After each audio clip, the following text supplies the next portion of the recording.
Hi everyone, it's Diane Manus in Geege's Kitchen once again.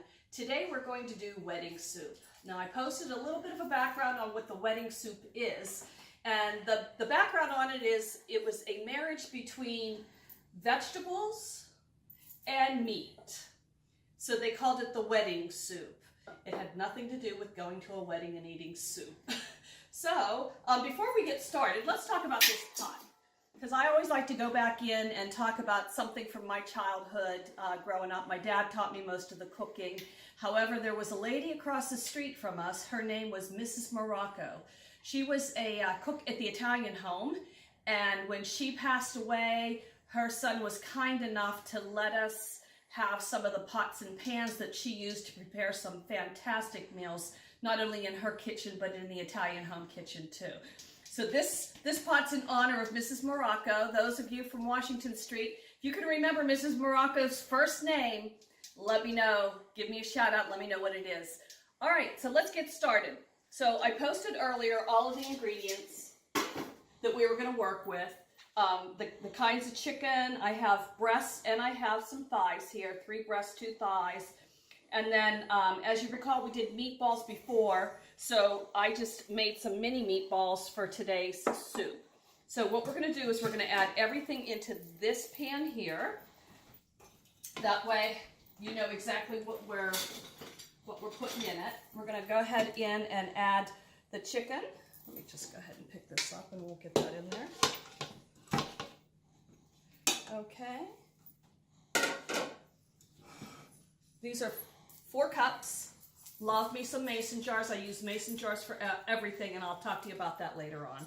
So we're going to go ahead and add 2 jars of water. This is some celery, probably about 2 full sticks of celery, 2 or 3 carrots. The more the merrier. You can already see the colors coming through. In this little container I have garlic, and I have about 1/2 an onion. So the garlic, there's probably about 3 nice sized cloves of garlic in there. I'm going to go ahead and we're going to add that in there. The next thing I'm going to add is the parsley. That's probably what's equivalent to maybe 1/3 to 1/2 cup of parsley. You get that in there. And then, you probably saw this on the posting. This is bouillon.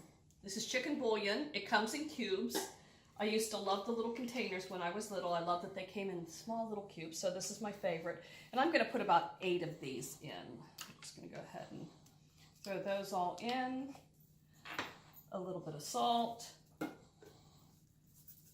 A little bit of black pepper. And I think we have everything in there. You saw that I have some meatballs for a little bit later, and these are greens. Now this is what makes wedding soup, and it's the greens. Can you use spinach? Of course you can.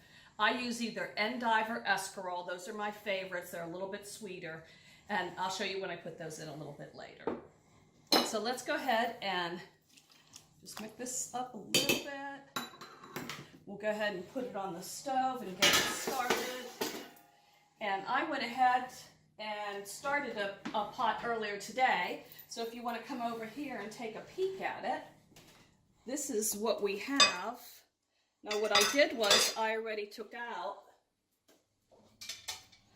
the chicken. So that's the chicken. It came out after cooking it for a couple of hours. The chicken was done. I pulled all the chicken out and I just debone it because there are a couple, the thighs had bones, the breast did not. And then I cut it up in smaller pieces, and we're going to add that back into the soup in smaller pieces and go ahead and stir. And this is where the magic starts. So now we're going to grab the meatballs that we talked about.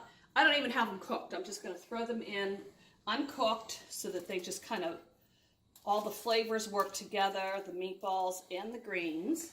And I'm going to start dumping some greens in there. The more the merrier. It does cook down. Okay, and we'll stir that up nice and lightly so we don't break the meatballs up. And we're going to let that cook for another hour so it all cooks down together. Okay. Okay, so another main ingredient that goes into the wedding soup is the acini di pepe. And if you come over here, I will show you. This is the complete acini di pepe. When I made this, I cooked it al dente so that when it goes into the soup, it doesn't overgrow. And just a little hint about the acini di pepe. Always keep the acini di pepe on the side of the soup. Add it to the soup as you make each bowl, each individual bowl for your company or for yourself. And if you have any left over, what I do is I take some chicken broth and I put the chicken broth in there, not too hot, nice cold chicken broth, and that keeps the acini di pepe from sticking together. That way you have tomorrow, you'll have more acini di pepe. Not a ton of chicken broth, just enough to cover it so that they don't stick together. So what I did was I cooked a whole pound of acini di pepe for the pot of, it's probably about a 3 to 4 gallon pot I have going over there. And the only thing we have left now is to taste the soup. So I'm going to go ahead and pour myself a little bit of Pinot Grigio in one of my favorite glasses. This is the Lauder Manus glass. As you all know, I'm a cook, but my main job is to sell real estate after all, so we're going to have a little bit of that.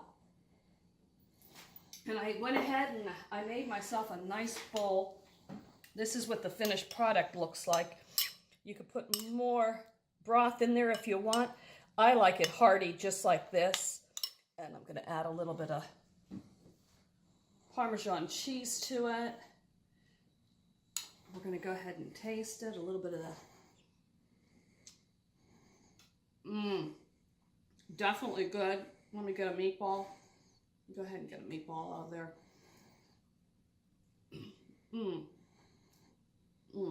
Really, really good. So let me tell you a funny story before we go. My grandmother made wedding soup every Thanksgiving, and she would bring it to the house, and we would be so excited because we didn't get a lot of Italian homemade food from Grandma all the time because she had 8 children and 100 grandchildren. So to get the wedding soup was extra special. Well, I have a brother, Denny, who was a tad bit mischievous growing up. You see these little things here? Denny's a hunter. So what Denny would do is he would put these in his mouth and he would spit them like a BB gun out at all of us sitting at the bar in the at the kitchen bar tables in the middle of Thanksgiving dinner, and we would all be cracking up. Well, if you ask my sister Dory, she will tell you she probably still has a pastini in her ear. Compliments of Dennis Pisegno. So that's it, ladies and gentlemen. Wedding soup. It is yummy. It's one of my family's favorites. I hope you'll try it. Don't be intimidated by all the ingredients.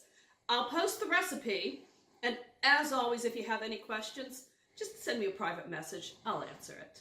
Thank you, everyone.